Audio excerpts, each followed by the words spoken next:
Good evening and welcome to the channel's studios here in London with your international news around the world in 5. Fighting has resumed in Gaza after the 7-day temporary ceasefire between Israel and Hamas expired.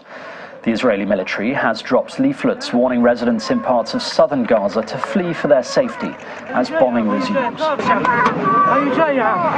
Both sides have blamed each other for the violence, restarting after a week in which more than 100 hostages were released by Hamas in exchange for 240 Palestinian prisoners in Israeli jails. The Hamas-run health ministry in Gaza says over 100 people have been killed since the temporary ceasefire ended on Friday morning.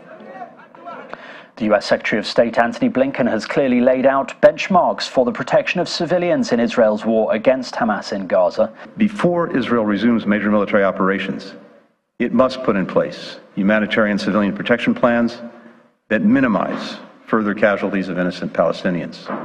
In the strongest and most specific US remarks yet, Mr. Blinken said he told the Israeli government that it must avoid further mass displacement of Palestinians and damage to critical infrastructure like hospitals, power stations and water facilities. He did not, however, appear to set down red lines that would trigger US actions.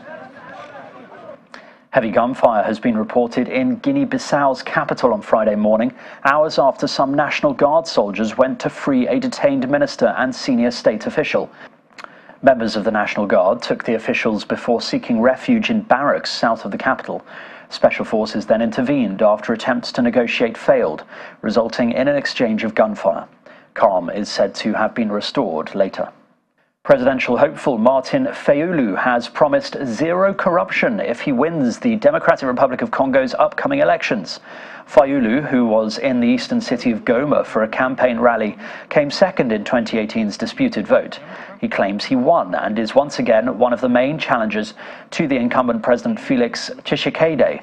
Corruption is one of the key issues when voters head to the ballot boxes on December the 20th. And in a once German corner of Russia, an ambition project to digitize hundreds of rare and ancient books is underway.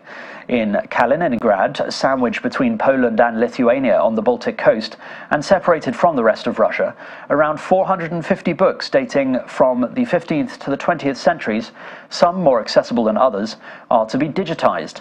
The centerpiece are the books that once belonged to the German Enlightenment philosopher Immanuel Kant, best known for his critique of pure reason. Kant spent his entire life in what the then Prussian city of Königsberg, and the project is part of a citywide celebrations of next year's 300th anniversary of his birth. And that's your international news around the world in 5. Now back to the channel's studios in Lagos.